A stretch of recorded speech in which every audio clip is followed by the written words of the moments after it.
So I am very excited to present Nick Peterson. Wave for us because your screen says John. There you go. Nick is a member of Boy Scout Troop 109 in Menominee Falls. That is actually the next one that meets in our church, like I told you a few weeks ago. But he's going into his junior year in high school, and he had the opportunity, despite COVID, to go to Alaska with the Boy Scouts, actually his uncle's troop, earlier this summer. Nick's going to share his slideshow of his journeys, and he's open to us asking questions. So we'll want to make sure that we give him time to get through all of his slides, but do raise your hand or somehow ask him. You should be able to see, Nick, you should be able to see people if they're waving at you on the side of your screen, or I will try to watch for that also. So thank you, Nick, and I'll hand it over to you. Oh, I'm trying to do something quick. So I have all the people. Okay. There, now I can see everybody. Very good. Can you guys hear me okay? Yes. Yes. Okay. So this is my trip to Alaska. So this was mid-July, ish. So my uncle's troop from Texas, this was their summer camp that they did this year. They had been planning for, I think, the last 2 years is what they were talking about. So we were very lucky to be able to go because initially we weren't going to be able to. Because Alaska was going to require a 2-week quarantine, which, like, in the state, which the trip is 2 weeks, so that wouldn't have worked. But they changed their rules so we were able to take a COVID test, and then if it was negative, we were able to enter the state. So we were very lucky to be able to go. So on the title slide, our campsite is on the right from the second week at summer camp, and on the left, it's me and my cousin at the sign outside one of the Boy Scout offices. In the state, there's only 2, if I remember correctly. Soon there will be 1, but right now there's only 2 councils in the entire state, so it's not like. So this was the first day. We went to go see a sunset after everybody got there. It was near part of the ocean, so. Wow. Oh yeah, and this is all in Anchorage right now.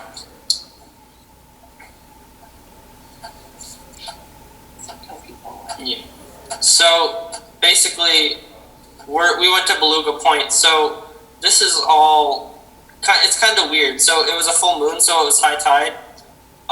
And this all is ocean right now, but later you'll see a picture of what it looks like when it's not high tide. There's no water. And then at other times, this entire section down here, this will all be covered in water. So it was kind of cool to see all that. So there's the full moon. How many hours do you see the moon? Oh yeah, you see the moon for about, I think it's 2 hours. The sun sets at about midnight, and then it comes back up at about 2 in the morning. Very, very different from what we have here. So this was the second day. This was just the advanced group that came to get groceries and stuff. So we went to go see a waterfall on the first day. Yeah. There's the waterfall. We saw a moose on the side of the highway. We actually saw several, but this is one that we stopped to take a picture of, so drinking some water. Over here, you can see, like here and over here, you can see a glacier in between some of the mountains. So that was every once in a while you'd see that, so that was pretty cool. The second night, while we were waiting for the other people to come in, the rest of the troop, we went to go see another sunset. I think it was Warrensoff Park, I'm not sure, but so we went to go see that. The weird part is you're not tired, even though it's midnight. You don't notice. Walter Kinda has a weird. question. Yeah. So Nick, what part of Alaska are you in? Right now we were in Anchorage. Oh, okay, thank you. Yeah. So these are all from the second night. So on our first day, so they all got in at about midnight. And we decided to do our most difficult hike the first day. So we hiked Exit Glacier in the Kenai Fjords National Park, which, as it says on the sign. So this was us going up. Lots of switchback trails, so lots of back and forth, very interesting paths. So this was about, I think, halfway up is where this was. We took several stops along the way. Yeah, so this is where we ate lunch. So you can see the glacier in the background over here. It looks small, but it's actually huge. That's further up near the top. So this was about up at the top. Actually, this is at the top. And then over here you can see there was snow. So yes, we were walking through snow. This is just a group picture outside the visitor center. So this was the highest point on the trail. So as it says on there, it was 3,512 feet up. So that's a lot of elevation change. We were all very tired. And there you can see the glacier more clearly. So there's a view from near the top. Flowers near the top.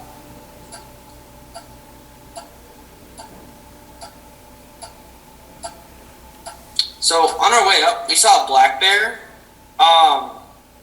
We actually saw 3 black bears during this hike, but this was the one that was closest. So we saw it climbing the cliffs, and roughly behind these trees, that's actually where the trail is. So there were actually some people coming down that we had to get their attention, so that was interesting. But the black bear kind of wandered around there and then just kind of wandered off. So this is the glacier more up close. Okay, so with this picture, there are 3 people in this picture. This is just to give you guys an idea of how large everything is there. So how many of you think you can point out where the people are?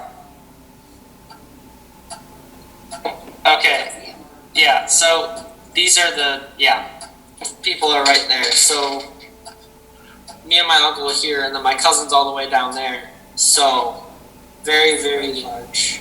Yeah, and then this is all the glacier. And you can't even see the whole thing. The glacier still continues up here, it's just the clouds and a lot of snow. There's kind of a height that you get to where it's just white. You can't really see anything, it's just white. So this was just some snow melt coming down from the top. Flowers in between some rocks. Okay, this has a funny story. So this is a marmot. It's kind of like a groundhog. We saw it coming down, and it was kind of sitting on the trail. And I stopped to take pictures, and every time I take a picture, it would snap into a different pose. So I have a lot of pictures of the marmot, but this is still my favorite because it's funny. How big is it? Nick, how big is a marmot? Think about a small dog or like a cat type size. I don't know, like, or a very small child. It's not huge. It's about the size of a raccoon. So it's not huge, but it's not like a squirrel or anything. It's relatively large compared to like smaller things, but it's not small by any means. Okay. And then later we saw 2 mountain goats. So it was a mountain goat and its baby. So the baby was very cute, and my cousin was talking to it, and it was really funny. But so you can see how close we were to it. So my uncle's right there. I'm over here. Eventually I went up there, but the goats are right here. So we were really close to those mountain goats. especially considering it was a mom and a baby, because that could have gotten very interesting. So these were some of the mountains, because of course when we start coming down it decided to clear up. Yeah, flowers. So this was on our, I think, second day when the whole troop was there. So we did, on that day we did 2 hikes. So we did 2 shorter ones, if I remember correctly. So this was, or no, so this was, we did 1 hike, sorry, that's the next day. So this was one of the hikes we did. We only got up to the, so we kind of measured it in benches because they have 2 stopping points along the trail. It's pretty steep. So this was the first bench. We kind of got there and decided that we weren't going to go up any further, but you can still see the view is pretty impressive from there, even with all the clouds. So. Hey, Nick. Yeah. Hey, Nick, you know, I noticed that a fair number of people have like netting. Were the bugs really bad? Yeah, so the mosquitoes, there are a lot of them.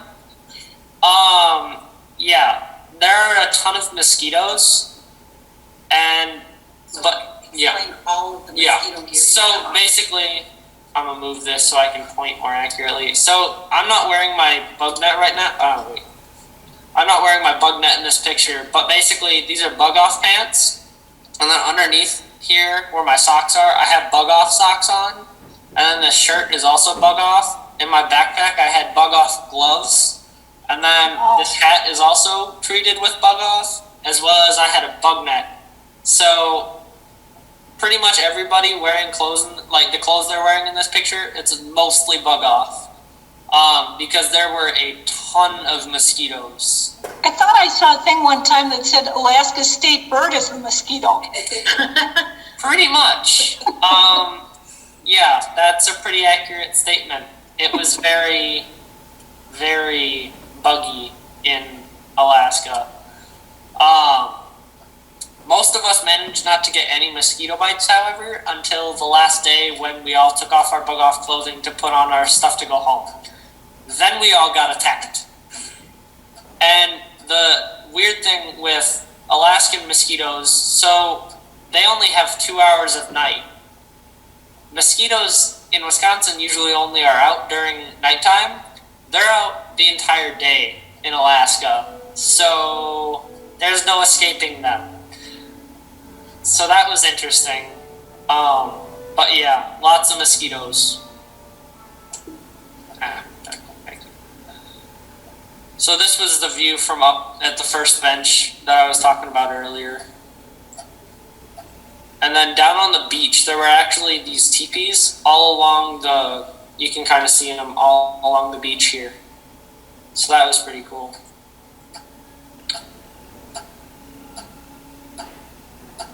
Nick, what was the temperature like? Mid 50s to mid 60s the entire time. That was really nice actually. So it didn't make it too hot where I couldn't wear my full bug off stuff and go crazy because of the heat, but it also wasn't like cold where you had to wear a winter jacket, so that was nice. Nick, who made the teepees? I have no idea. I'm guessing it's just people who were there, but it's just kind of cool because they're still there. I don't know. I honestly have no idea who made them, but they were all along the beach, so that was interesting. Oh yeah, so we went to, on this hike we went to go see, Cool. yeah, we went to go see salmon jumping up the falls. We did not see any salmon jumping. We saw a ton of salmon though. We also saw a couple eagles, like different. We saw a bald eagle, and then we don't know what the other one is. And then we saw an otter. So the otter was kind of trying to get up the falls. He tried swimming. That didn't work out, so he ended up just kind of jumping. But so that was cool to be able to take pictures of an otter. We didn't expect to see that, so that was cool. Very cool. Yeah, so here's the salmon. Everything that's not well, I guess pretty much everything you're seeing, with a few exceptions, is all salmon. Those aren't rocks or sticks or anything. That's all salmon. So, and I think this was actually one of the less populated areas of salmon in the bottom, because they all kind of collect there, and then a couple of them jump every once in a while. But then at some point, something just clicks, and they all just jump up the falls at the same time. We saw, I think, 2 salmon jump, and they went back down.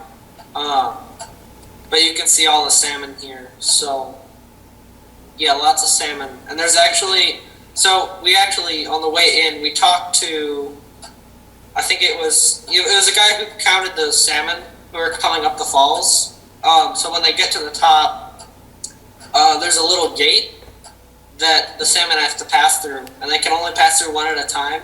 And he and his coworker, they have to sit there and individually press a button to let every salmon through, counting them. And if I remember correctly, he said the year before they counted, I think it was 40,000 something salmon. So that's a lot of button pushing. So this was one of the eagles we saw. He's right there. So that was cool.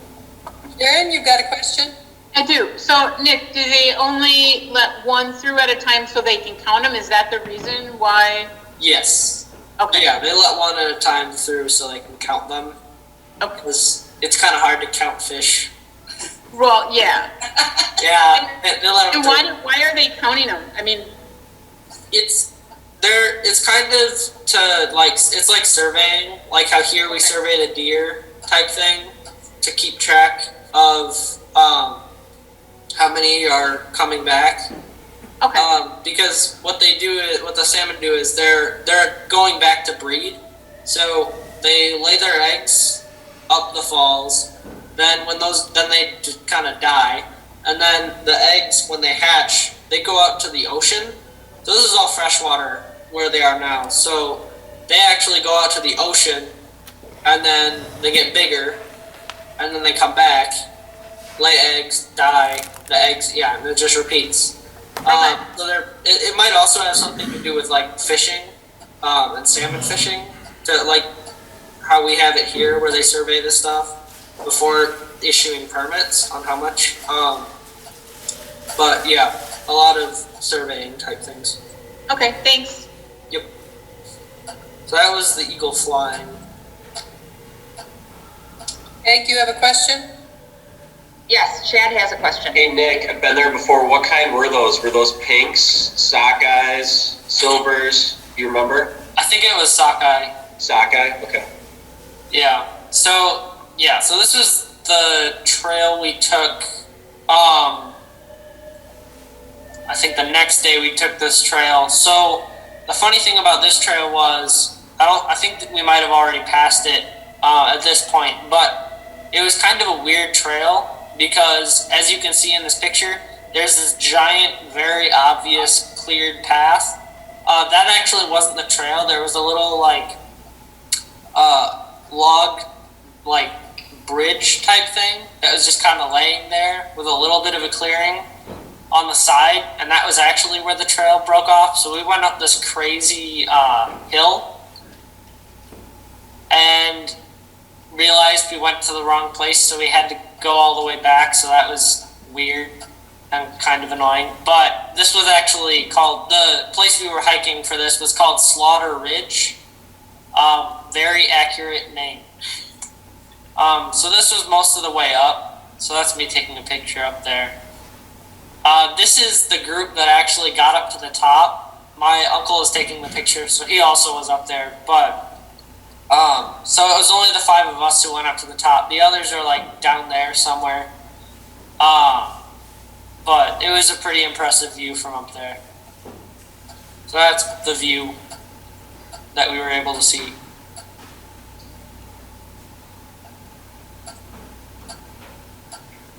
Okay, so when I was talking earlier about how it's not water the entire time, this is the same place from the first couple pictures.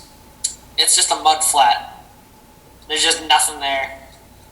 So, And that's where the water was. Yeah, that's where all that water was in the first couple pictures. So I thought that was kind of impressive how much water cleared out of there. Looks like Karen has a Someone has question. a question, yeah. Nick, how fast does it fill up with when the tide comes in? Is it fairly fast, or do people walk out there? No, people don't walk out there usually. However, I think the only time that they walk out there is when there's a beach whale. Because actually, all along the shoreline and at like pullouts and stuff, you'd see a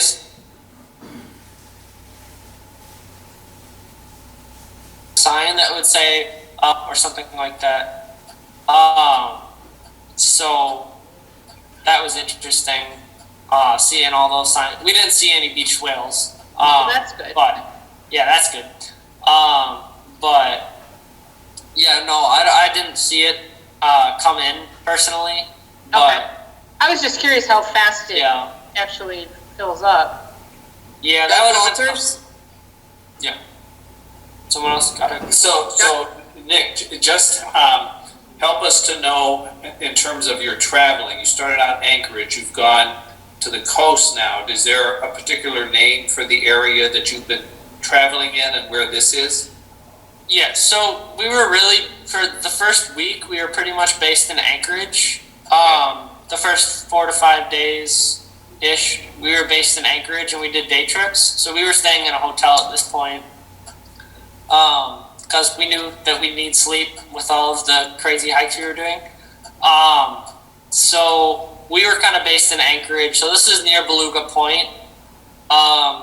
We were kind of around the Chugach National Forest and then Kenai Fjords from the first day. But other than that, we were pretty much all around Anchorage. Okay. So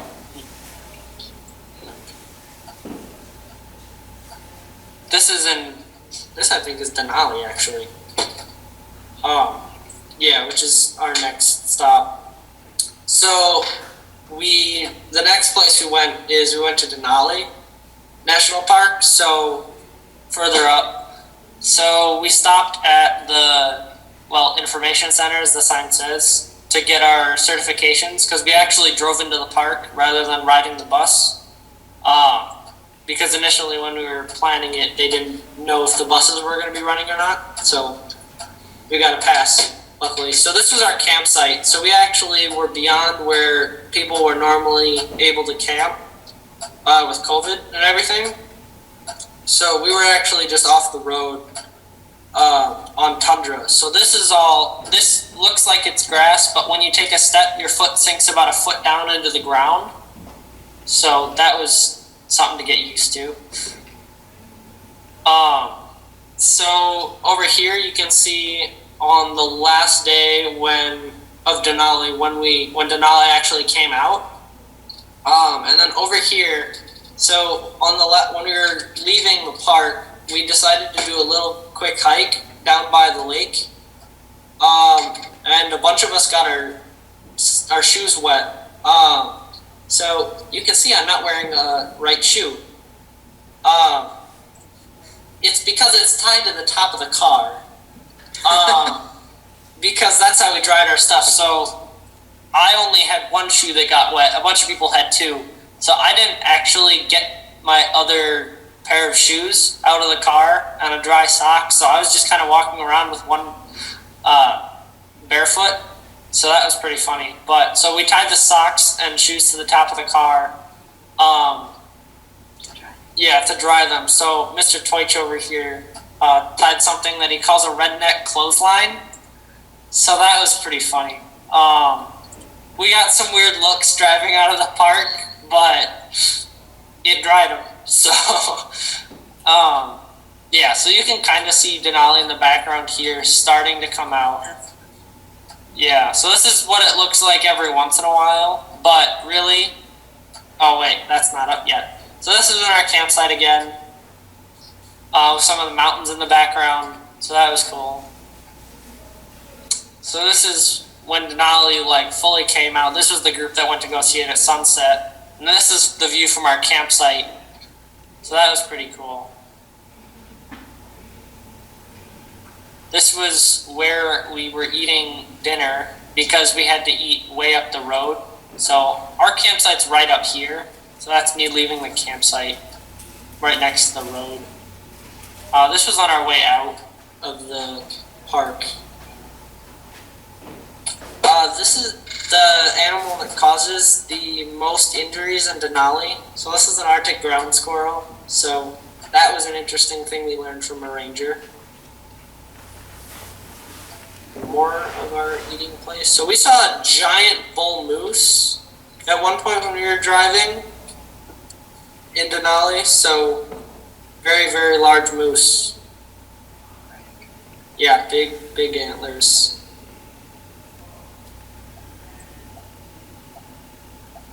Yeah, so it rained a lot on one of the last days. So we got to see a cool rainbow over Wonder Lake, which you can see over here.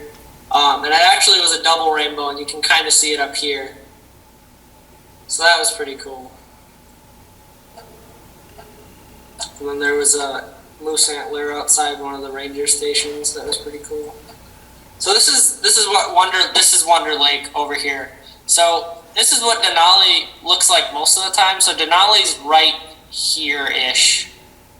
So that's what most people see. So for example, the first couple days, we didn't even know what was there. Oh, it's out of order. So this is it starting to clear up more. You can kind of see it, but it kind of looks like clouds, really. So that was interesting. Yeah. So this is what it was looking like when it was storming. So you really can't even tell it's there. And then that's what it looked like on the last day. So it really cleared up. And I think the statistic was only 30% of people who go to Denali actually see it. So that was pretty lucky to be able to see it this clear. And that's my background, so. So this was my tent in the campsite with Denali. So my door's actually on the other side. So on the last morning, I got out of my tent, and the first thing I saw was the mountain, just right in front of my tent.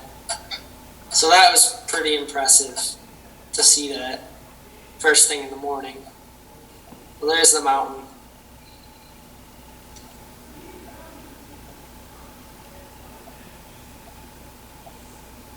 Yeah, so we saw grizzly bears on the way out. So we saw 6 within 20 minutes. Not close to the road, but they're very big. So you can see them here. You can see 2 of them.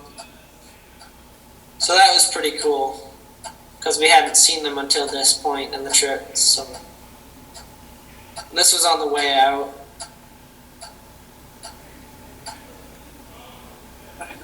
Yeah, so these are kind of mud flats again. They're everywhere because the water kind of clears out at some point when the glaciers kind of stop melting, and the snow stops melting because there's really no more snow.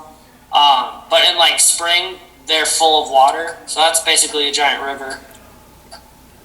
We saw some caribou on the way out, so this is a pretty big one, so that was pretty cool to see. Right next to the road, as you can see. So this was barely zoomed in, so I'm really close to the caribou right there. We saw a snowshoe hare, so you can't completely see the foot here, but the toe's about there. So that it has very large feet. That was pretty cool. So this was in our campsite at summer camp. So this was our gateway. So we had a little Wisconsin flag and a little Texas flag, and then we had a bunch of monkey fists draped across the top. So that was pretty cool. And so this was doing a flag ceremony at camp, shooting archery, and then waiting for a fire bowl. Rifle shooting. Well, my target's over there, but they also had a zip line. So I'm very afraid of heights. So, but I did the zip line, so that was pretty fun. Yeah, I didn't expect to be doing a zip line, but I did it. So that was fun. This was a team building activity we did, so that was pretty cool. What are they trying to do there? So the goal was, so you can see a line here and a line here. So we had to basically walk this thing all the way from here to there. This thing started laying down on the ground, and we had to use the ropes. We couldn't, so where we're all grabbing right now, that's as far up on the rope as we could grab. And you had to have one person inside the A-frame, and then you had to move them along. So that was really interesting to try and do, especially because since I'd done it before, they didn't let me talk. So that was really interesting. So this was the group up by the low ropes, or no, they called it the high ropes course. So the course is about 30 feet in the air. So we're all wearing our harnesses and helmets, so that was pretty fun. This was our group after the last fire bowl with one of the staff members who was really helpful during the week, so that was cool. So this is us in the airport, ready to go home. So got all our stuff there. And then that's me, my uncle, and my cousin right before they went to go to their gate and before I started boarding. So that is it. Let's unmute everybody so that you can give a round of applause and also ask some questions. Oh, Nick, that was so impressive. Your photography skills are amazing. And Nick, it was great. Nick, I do have a question. Nick, did you get good education on how to deal with grizzly bears before you left? Yeah, we also got education on black bears and moose. That was very interesting, having to learn the difference in what you're supposed to do. Especially with the moose, because one of the things they said was you have to identify yourself as a human. So that was pretty funny. How were you supposed to do that? Honestly, they kind of said it and they're like, we're going to move on now. Just say, I am a human. Like, talk loud. That doesn't sound very helpful to me. I mean, really, you're just not supposed to do anything with them unless they charge at you, and then you're supposed to run. And if you're in, like, a wooded area, you duck behind trees. And if you're in an open field, run in a zigzag, because they don't corner well. So... In other words, stay away from the moose. Yeah, stay away from the moose. Especially if it has a baby with it. That's not a good combination. Nick, I'm sure you're not allowed weapons. Is that correct? I mean... Well, yeah, so that's actually the interesting thing. So, one of the leaders is a hunter. So he's hunted grizzly bears before. So you are allowed to carry a gun into the park. But if you shoot any wildlife for any reason, like whether you're hunting legally, illegally, or anything, or you're just defending yourself, they have to put it under review, just because they kind of have to. Sure. Yeah, so we carried bear spray instead. That was also because of Boy Scout rules, because leaders are not allowed to carry guns on trips. Because that's a safety hazard. But, so, yeah. we have a question. Yeah. Nick, did you have to carry bells on your packs? We actually didn't. We probably Really? could have, but, we actually just talked the whole time, relatively Loud. Yeah. So Nick, it's a long ways from Anchorage to Denali. Did you guys go by train?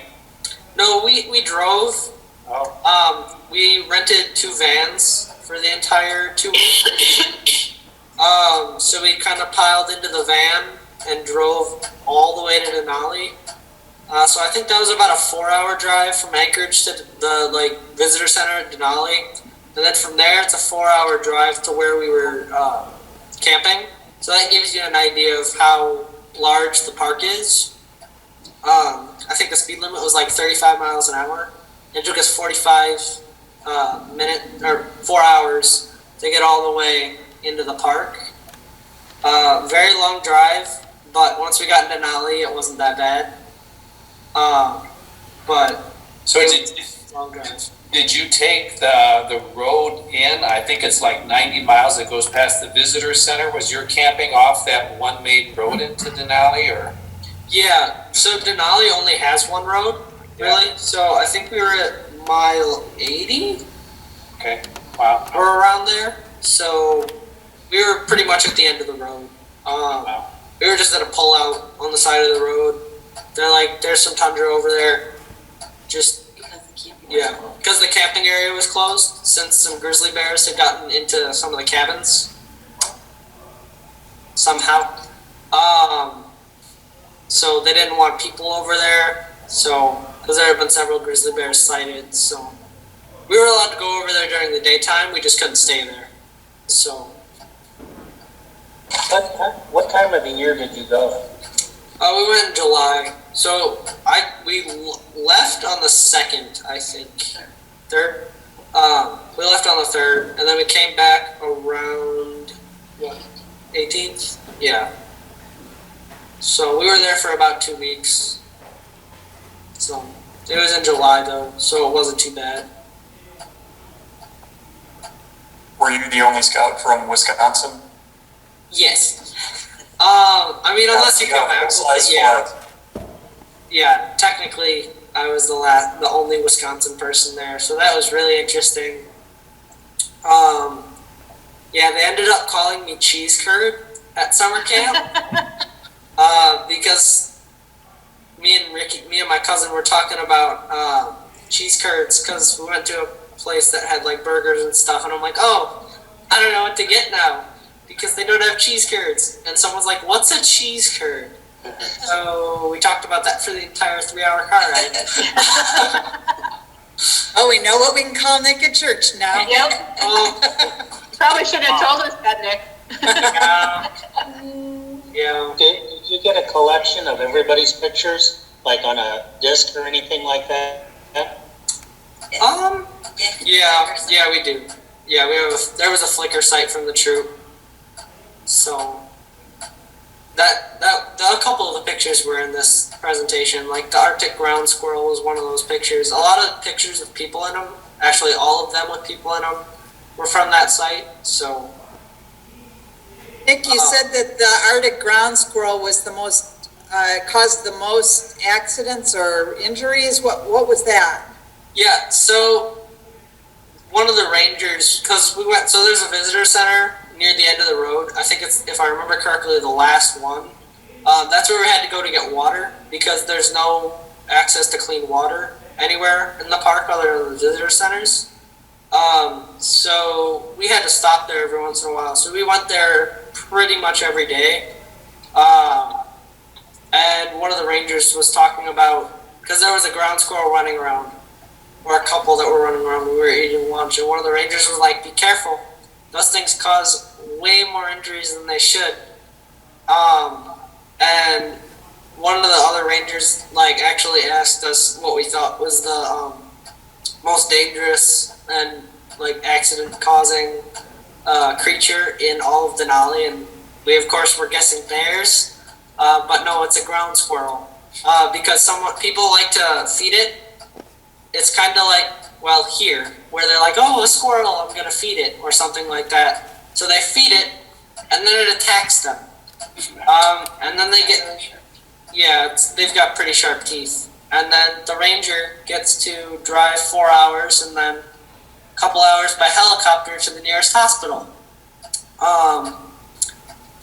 Because they don't have access to a hospital in Denali. They have to drive and fly and all sorts of stuff. Are rabies a concern? I think so with the ground squirrel.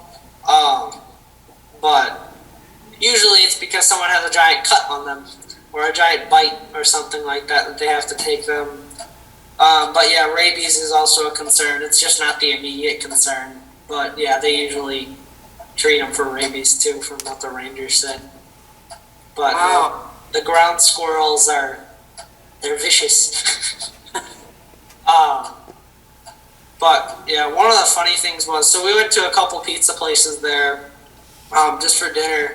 And one topping that they had that was actually really good was reindeer sausage. So that was really interesting. Pizza's not the same anymore without reindeer sausage. They also had elk meatballs. Didn't try that, but I've heard they were good. So Probably all same, very similar to like venison and yeah, people make venison sausage and that, so it's probably very similar. yeah, it was pretty. It's pretty similar to venison, a little different, but yeah. Hey, Nick, at the camp, you said something about there were monkey claws or monkey fists. What is that?